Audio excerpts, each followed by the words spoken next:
नमस्कार, स्वागत है आपका। मैं हूं आपके साथ अनंत। आजकल देश के कई हिस्सों में 10वीं और 12वीं बोर्ड के इम्तिहान चल रहे हैं। हमारे पास देश के कई हिस्सों से नकल की हैरान करने वाली तस्वीरें सामने आई। इनमें उत्तर प्रदेश, मध्य प्रदेश और हरियाणा भी शामिल है।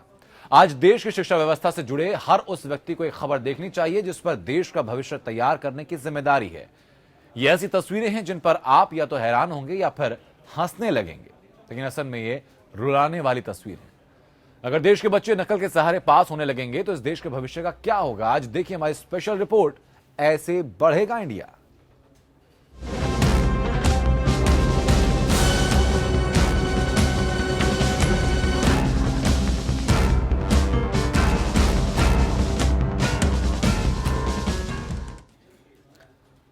यूपी बोर्ड की परीक्षाओं में नकल पर नकेल कसने के लाख दावे किए जा रहे हों, लेकिन हकीकत इससे बिल्कुल अलग है।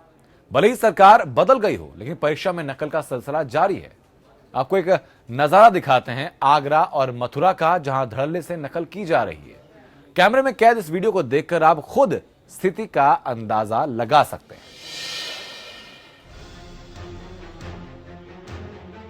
ये तस्वीरें यूपी में बदहाल शिक्षा व्यवस्था की गवाही दे रही हैं। बोर्ड परीक्षा में इस बार नकलची पहले दिन से ही हावी दिख रहे हैं। इससे बोर्ड परीक्षाओं को लेकर प्रशासन द्वारा की गई व्यवस्थाओं की पोल खुल गई है। कहीं क्लासरूम के अंदर सामूहिक नकल हो रही है तो कहीं केंद्र के बाहर पेपर सॉल्व हो रहे हैं। ये देखिए किस तरह खिड़की के जरिए नकल कराई जा रही है। मथुरा और बलिया से अलग अलग तस्वीरें सामने आई है जो हैरान कर देने वाली है। कैमरे में कैद करतूतों को देखकर कोई भी सिर पकड़ लेगा। ये तस्वीरें मथुरा के राधा गोपाल उच्चतर माध्यमिक विद्यालय की है। यहाँ तो मानो नकल करने और करवाने की होड़ लगी थी। नकल माफिया स्कूल की दीवार और खिड़कियों के जरिए पर्चे परीक्षा हॉल में पहुंचाते कैमरे में कैद हुए हैं। वहीं बलिया में भी नकल की तस्वीरें कैमरे में कैद हुई है। यहाँ भी 10वीं की गणित परीक्षा के दौरान नकल की तस्वीरें दिखी हैं। छात्र हो या फिर छात्राएं दर्जनों की संख्या में एक साथ बैठकर कार्बन कॉपी से लिखते नजर आ रहे हैं।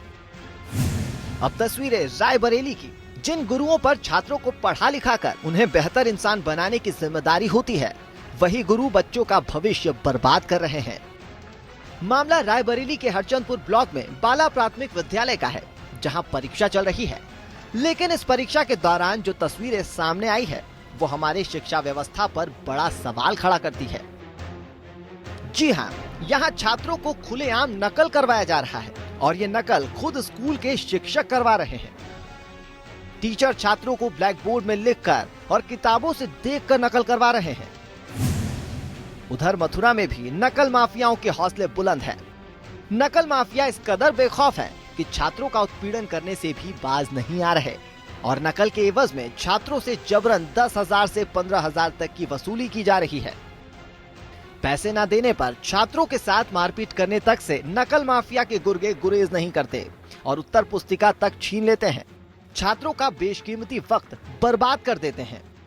नकल माफिया के उत्पीड़न से परेशान करीब आधा दर्जन छात्रों ने मांड तहसील पहुंचकर अधिकारियों से न्याय की गुहार लगाई है। अधिकारियों ने छात्रों की गुहार पर स्कूल में जाकर कार्रवाई का भरोसा दिया था, लेकिन ऐसा कुछ भी नहीं किया गया, जिसकी वजह से नकल माफियाओं का मनोबल और बढ़ गया है। आया मेरे जोर मास्टर, मुझसे बोला पैसे लाया है, मैंने कि नहीं। फिर बाहर गया, आया डंडी लेके मेरे से बहुत पिटाई लगा के फिर कॉपी को ले गया। फिलहाल आई, आधा घंटा से रह गया, फिर मेरी कॉपी को दे गया। फिलहाल पैसे मांग रहे नकल के।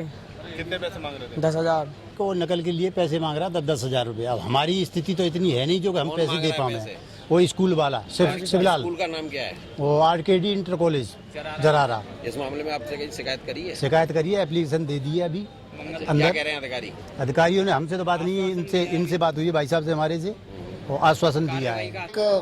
न्यूज़ पेपर में भी दे दिया है। कंट्रोल रूम नंबर है हमारा 2550020। हमने कहा वहाँ पर आप नोट करा दीजिए और नोट कराने के बाद हम उन पर नोटिस देंगे और नोटिस के बाद अगर उनका जवाब हमें संतोषजनक नहीं आता है तो उनके विरुद्ध कार्रवाई करेंगे। यूपी बदहाल है और हो भी क्यों ना, जब राज्य के पूर्व सीएम अखिलेश यादव नकल को जायज ठहरा रहे हैं। नकल कौन नहीं कर लेता है जब पास होना होता है थोड़ी बहुत। हमें बताओ, कोई है जिसने बचपन में नकल न की हो? हाथ खड़ा करके बता दे। थोड़ी बहुत सब कर लेते हैं। और फिर प्रधानमंत्री जी आप भी तो नकल कर रहे हो दूसरे तरह की चीजों की। हमें पढ़ाई की नकल बता रहे हो कि हम पढ़ाई की नकल कर रहे हैं, और बताओ कपड़े पहनने की नकल कौन कर रहा है? इस बीच नई सरकार के लिए भी एक बड़ी चुनौती ये है कि सीएम योगी कैसे इसे रोक पाएंगे। प्रशासन नकेल कसने के लिए तमाम दावे कर रहा है, मगर जब इम्तिहान आते हैं तो ये दावे निठल्ले साबित होते हैं। शिक्षा की बदहाल हालत पर माध्यमिक शिक्षक संघ के प्रदेशीय मंत्री इसे अफसरों की शिक्षा माफियाओं से मिलीभगत बता रहे हैं। साथ ही नई सरकार से बेहतर व्यवस्था की उम्मीद जता रहे हैं। बहुत बड़ा खिलवाड़ होता है और इसमें तो पूरे ऊपर शासन से सत्ता के लोग सब इन्वॉल्व होते हैं, और ये अरबों रुपए प्रतिवर्ष का एक व्यवसाय है, नकल उद्योग बन चुका है। और इसमें ऐसे ही अधिकारी नियुक्त किए जाते हैं, मेन जिला विद्यालय निरीक्षक और जो अधीनस्थ अधिकारी हैं, जो नकल के लिए मैनेज कर सके। इन नकल माफियाओं के सामने प्रशासन भी नतमस्तक है। सैकड़ों की तादाद में माफिया के लोग नकल कराने के लिए मौजूद हैं। यूपी बोर्ड की परीक्षा में नकल माफिया ने परीक्षा को मजाक बनाकर रख दिया है, लेकिन नकल करने वाले सभी लोगों को एपीएन सावधान करता है कि अगर इस बार 90% से ज्यादा नंबर आ गए तो ऐसे छात्रों की दोबारा स्क्रीनिंग की जाएगी, और अगर पकड़े गए तो बिहार की टॉपर रूबी राय जैसा हाल ना हो जाए। नकल के चक्कर में उसे जेल हो गई थी। अमित यादव, एपीएन।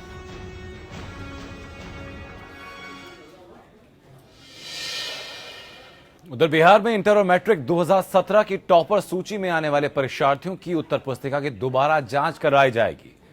इन उत्तर पुस्तिकाओं की जांच के लिए समिति की ओर से एक्सपर्ट की एक टीम भी बनाई जाएगी।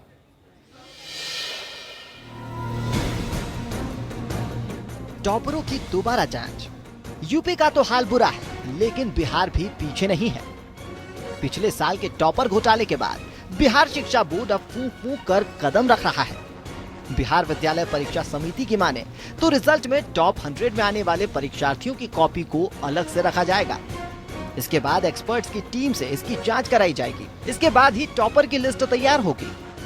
2015 और 2016 में टॉपर सूची पर सवाल उठता रहा है। 2016 में तो टॉपर घोटाला ही हो गया। इसी को देखते हुए बिहार विद्यालय परीक्षा समिति अतिरिक्त सावधानी बरत रही है, ताकि इसमें किसी भी गड़बड़ी की कोई आशंका न रहे। मूल्यांकन में गड़बड़ी तो कार्रवाई। इंटर और मैट्रिक के मूल्यांकन में गड़बड़ी करने वाले परीक्षक पर समिति इस बार कार्रवाई करेगी। इसको लेकर समिति ने सभी मूल्यांकन केंद्रों पर सूचना भेजी है। नोटिस देकर परीक्षकों को कहा गया है कि मूल्यांकन में अंकों की गड़बड़ी करने और पकड़ में आने वाले परीक्षकों पर परीक्षा समिति अधिनियम 1981 के तहत अनुशासनात्मक कार्रवाई करेगी। ऐसे शिक्षकों को ब्लैक लिस्टेड किया जाएगा। ब्लैक लिस्टेड टीचरों पर कार्रवाई करने की अनुशंसा समिति विभाग से करेगी। मास्टरमाइंड फिलहाल जेल में। बिहार टॉपर घोटाले के मास्टरमाइंड बच्चा राय को फिलहाल जेल में ही रहना होगा। 2 दिन पहले बच्चा राय को सुप्रीम कोर्ट से राहत नहीं मिली है और कोर्ट ने बच्चा राय की रिहाई पर लगाई गई रोक को लागू रखा है। बच्चा राय को सुप्रीम कोर्ट ने नोटिस दिया था, जिसके बाद बच्चा ने नोटिस का जवाब देते हुए कहा, मेरे ऊपर लगे आरोप बेबुनियाद है और मेरे खिलाफ कोई पुख्ता सबूत नहीं है। मेरी बेटी के रिजल्ट को कमेटी ने क्लीन चिट दे दिया था। जो पैसा रिकवर हुआ वो भी मेरे कॉलेज से नहीं हुआ है। तब बिहार ने की थी कार्रवाई। बिहार स्कूल एग्जामिनेशन बोर्ड ने बिहार टॉपर घोटाले में बड़ी कार्रवाई करते हुए 68 स्कूलों की 12वीं की मान्यता रद्द कर दी थी। दरअसल इंटर की परीक्षा में साइंस और आर्ट्स के टॉपर पर मीडिया में सवाल उठने के बाद जांच शुरू हुई थी। इसके बाद बोर्ड ने एक्सपर्ट्स की एक टीम बनाई थी। गिरफ्तार हुए थे टॉपर्स। हम आपको बता दें कि साल 2016 में बिहार के 3 अलग अलग विषयों के टॉपर्स रूबी राय, सौरभ श्रेष्ठ और राहुल कुमार समेत करीब 100 लोगों की अब तक गिरफ्तारी हो चुकी है। टॉपर्स घोटाले के मुख्य आरोपी विशुन राय कॉलेज के संचालक बच्चा राय हैं, जिन्होंने बोर्ड के पूर्व अध्यक्ष लालकेश्वर प्रसाद को एक टॉपर बनाने के लिए 15 लाख रुपए दिए थे। इस घोटाले के जरिए उनकी योजना अपने कॉलेज को मशहूर करने की थी। क्या है बिहार टॉपर्स घोटाला? बिहार टॉपर्स घोटाला इस साल मई में उस वक्त सामने आया जब बिहार बोर्ड में आर्ट्स की टॉपर रूबी राय और साइंस के टॉपर सौरभ श्रेष्ठ का इंटरव्यू लेने कुछ पत्रकार उनके घर गए थे। कैमरे के सामने जब दोनों से उनके विषयों को लेकर जब मामूली सवाल किए गए तो वो उनका जवाब नहीं दे सके थे। यहाँ तक कि रूबी राय अपने विषय पॉलिटिकल साइंस का सही उच्चारण तक नहीं कर पा रही थी। इसके बाद प्रशासन हरकत में आया और विशुन राय कॉलेज के खिलाफ कार्रवाई शुरू की गई। अमित यादव, APN।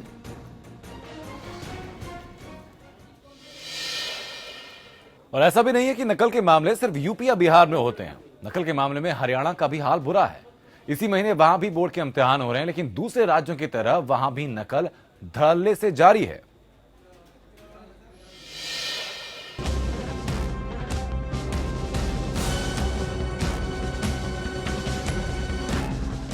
पहली नजर में अगर इन तस्वीरों को कोई देखेगा तो यही कहेगा ना कि अच्छा, तो ये तस्वीरें निश्चित रूप से बिहार की ही होंगी। लेकिन अगर आप भी ऐसा सोच रहे हैं तो आप गलत सोच रहे हैं। दरअसल ये तस्वीरें बिहार की नहीं बल्कि हरियाणा की है, जहां हरियाणा विश्वविद्यालय शिक्षा बोर्ड की 12वीं की परीक्षा में धड़ल्ले से नकल की जा रही है। कम से कम ये तस्वीरें तो यही बयां कर रही है कि हरियाणा में जहां बीजेपी का शासन चल रहा है, वहां भी परीक्षा में नकल के कारोबार पर नकेल कसने में राज्य सरकार पूरी तरह से नाकाम साबित हुई है। ये तस्वीरें इसलिए भी हैरान कर रही है क्योंकि यहाँ लड़कों के साथ साथ लड़कियां भी नकल करने और कराने में जोर शोर से हिस्सा ले रही हैं। जरा लाल ड्रेस में इस लड़की को देखिए, कैसे वो रोशनदान के जरिए क्लास में नकल की पर्चियां फेंकने की कोशिश कर रही है। ये तस्वीरें हरियाणा के सोनीपत की है। सोनीपत के मॉडल संस्कृति सीनियर सेकेंडरी स्कूल में छात्रों को कौन सी संस्कृति सिखाई जा रही है, ये आप खुद देखिए। यहाँ सरकार के नकल रोकने के सारे दावे फेल नजर आए। पुलिस प्रशासन और स्टाफ की मौजूदगी में जमकर नकल हुई। हरियाणा बोर्ड की 10वीं और 12वीं की परीक्षा के पहले ही दिन यहाँ बने परीक्षा केंद्रों पर जमकर नकल चली।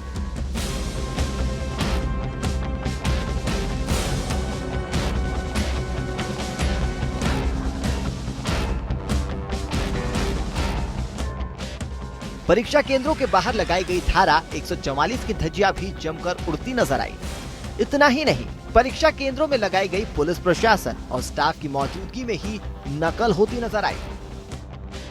दिल्ली यूनिवर्सिटी में हरियाणा के बच्चों का दाखिला इसलिए भी बड़े पैमाने पर हो रहा है क्योंकि बोर्ड में इस तरह के प्रायोजन कर 99% अंक लाकर DU के टॉप कॉलेजों में आसानी से एडमिशन हो जाता है। लेकिन एडमिशन तक तो बात ठीक है, लेकिन उसके बाद पहले सेमेस्टर में ही नकल करने में एक्सपर्ट बच्चे पहले सेमेस्टर में ही फसड्डी साबित हो जाते हैं।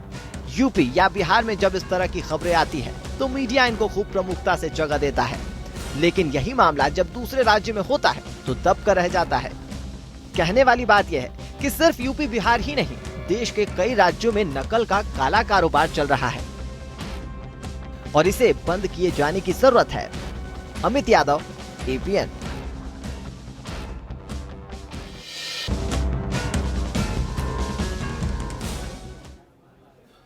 इन तस्वीरों के बाद ये सवाल बहुत लाजमी तौर पर उठने लगा है कि देश का भविष्य क्या सचमुच नकल के सहारे आगे बढ़ रहा है। भारत को युवाओं का देश कहा जाता है और हमारे भाग्य विधाता इन युवाओं के दम पर ही भारत को विश्व गुरु बनाने का सपना देख रहे हैं। लेकिन जिस देश के छात्र बेईमानी से पास होते हों और जिस देश की नींव बेईमानी पर टिकी हो, वहां ईमानदारी कहां से आएगी? जब तक हमारी युवा पीढ़ी नकल के जाल में फंसी रहेगी, भारत कभी भी दुनिया का नेतृत्व नहीं कर सकता। आमतौर पर मीडिया में राजनीतिक खबरों पर जोर दिया जाता है और नकल की तस्वीरों को रस्मी तौर पर दिखाकर पल्ला झाड़ लिया जाता है, लेकिन सच तो ये है कि ये देश की अगली पीढ़ी को खराब कर रही है। देश के कई हिस्सों से नकल की हैरान करने वाली तस्वीरें सामने आई हैं। इनमें उत्तर प्रदेश, मध्य प्रदेश और हरियाणा भी शामिल है। परीक्षा के दौरान नकल करना भारत में कोई नई बात नहीं है और इसे समाज में काफी बुरी नजर से देखा जाता है। इसके बावजूद नकल का उद्योग दशकों से देश के ज्यादातर हिस्सों में फल फूल रहा है और सरकारें नकल पर रोक लगाने की कोई कारगर कोशिश करती हुई नहीं दिख रही हैं। हर साल सैकड़ों छात्र इसी तरीके से सामूहिक नकल करते हुए पकड़े जाते हैं, लेकिन फिर भी अभी तक इससे निपटने के लिए जरूरी कानूनों की कमी है। एक पेच ये भी है कि क्या इन छात्रों को जेल भेजना सही है? क्या इन माफियाओं से कभी नहीं निपट पाएगी सरकार? भारत के उत्तरी राज्य यानी बिहार, उत्तर प्रदेश, मध्य प्रदेश, हरियाणा और राजस्थान नकल की समस्या से सबसे ज्यादा प्रभावित है। हिंदी भाषा बोलने वाली पूरी बेल्ट में इस उद्योग के केंद्र फैले हुए हैं। उत्तर प्रदेश, बिहार और मध्य प्रदेश के कई जिलों में नकल से पास कराने वाले केंद्र बड़े ही व्यवस्थित तरीके से चल रहे हैं। कुछ लोग परीक्षा केंद्रों में नकल की सुविधा देने का ठेका ले लेते हैं और ये संगठित उद्योग इसी तरह हर साल देश का भविष्य बर्बाद करता रहता है। पूरे देश में सबसे ज्यादा विद्यार्थी उत्तर प्रदेश में हैं। इस बार भी उत्तर प्रदेश में करीब 60 लाख से ज्यादा छात्र 10वीं और 12वीं की बोर्ड परीक्षाएं दे रहे हैं। उत्तर प्रदेश में परीक्षाओं में नकल का इतिहास बहुत पुराना है और यहाँ पूरे देश में नकल का सबसे बड़ा साम्राज्य है। नकल को बढ़ावा देने के आरोप समाजवादी पार्टी की सरकार पर भी लगते रहे हैं। अभी तक उत्तर प्रदेश में समाजवादी पार्टी की ही सरकार थी, लेकिन जैसे ही 11 मार्च को चुनावी नतीजे आए और बीजेपी की जीत हुई, नकल के उद्योग में हड़कंप मच गया और आंकड़े इस बात की पुष्टि करते हैं। उत्तर प्रदेश में इस साल करीब 1,62,000 छात्रों ने परीक्षा छोड़ दी, यानी ये छात्र परीक्षा देने नहीं आए। ऐसा माना जा रहा है कि इनमें ज्यादातर वो छात्र थे जो नकल के सहारे पास होना चाहते थे। वैसे आपको बता दें कि 1992 में जब उत्तर प्रदेश में बीजेपी की सरकार थी और कल्याण सिंह मुख्यमंत्री थे, तो सरकार परीक्षाओं में नकल के खिलाफ एक कानून लेकर आई थी और सरकार ने नकल को गैर जमानती अपराध भी बना दिया था। लेकिन जैसे ही 1994 में सरकार बदली और मुलायम सिंह यादव उत्तर प्रदेश के मुख्यमंत्री बने, उन्होंने तुरंत नकल रोकने का ये कानून रद्द कर दिया था। भारत में 2016 की annual status of education report के मुताबिक 8वीं कक्षा में पढ़ने वाले 4 में से सिर्फ 3 छात्र ही दूसरी कक्षा की किताबें पढ़ सकते हैं। यानी 8वीं में पढ़ने वाले 25% छात्र ऐसे हैं जो दूसरी कक्षा की किताब भी नहीं पढ़ पाते हैं। भारत में तीसरी कक्षा में पढ़ने वाले सिर्फ 27% बच्चे ही 2 अंकों के घटाने के सवाल हल कर पाते हैं। भारत में 5वीं कक्षा में पढ़ने वाले सिर्फ 26% छात्र ही गणित के सामान्य भाग देने के सवाल हल कर पाते हैं। भारत में 5वीं कक्षा में पढ़ने वाले सिर्फ 24% छात्र ही अंग्रेजी के सामान्य वाक्य पढ़ पाते हैं। भारत में सिर्फ 60% छात्र ही कोई शब्द पढ़ने के बाद उसका अर्थ बता सकते हैं। अब आप खुद अंदाजा लगाइए कि जिस देश में छात्रों की बेसिक शिक्षा में वो छात्र जब सीनियर क्लासेस में जाएगा तो क्या करेगा। सरकारी आंकड़ों के मुताबिक भारत के प्राइमरी और सीनियर सेकेंडरी स्कूल्स में इस वक्त करीब 48,91,000 शिक्षक हैं, जबकि करीब 59 लाख शिक्षक होने चाहिए। यानी देश में अभी भी 10 लाख से ज्यादा शिक्षकों की कमी है। देश के 37% स्कूलों में एक भी लैंग्वेज टीचर नहीं है। 31% स्कूलों में सामाजिक विज्ञान का एक भी अध्यापक नहीं है। 29% स्कूलों में गणित और विज्ञान के अध्यापक नहीं है, और जो हैं उनका हाल तो देखने लायक है। आप भी देखिए टीचर खुद कितना पढ़े हैं और क्या पढ़ा रहे हैं। राष्ट्रपति कौन है आपके?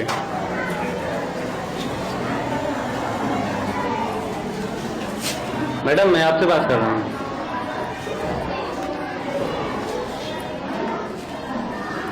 उप मुख्यमंत्री कौन है? मैडम,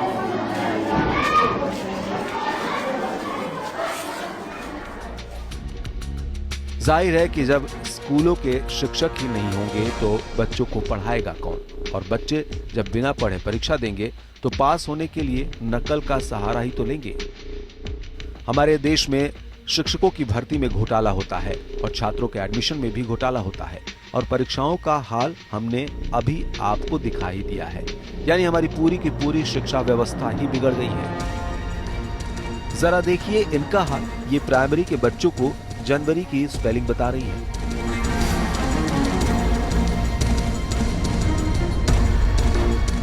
पिछले कुछ वर्षों में भारत सरकार ने शिक्षा के क्षेत्र में अपना बजट भी बढ़ाया है। इस बार केंद्र सरकार ने शिक्षा के लिए कुल 79,685 करोड़ रुपए का बजट रखा है, जो जीडीपी का 4% है। लेकिन हम अभी भी दुनिया के औसत से बहुत नीचे हैं। दुनिया में ज्यादातर देश अपने जीडीपी का करीब 4.4% हिस्सा शिक्षा पर खर्च करते हैं।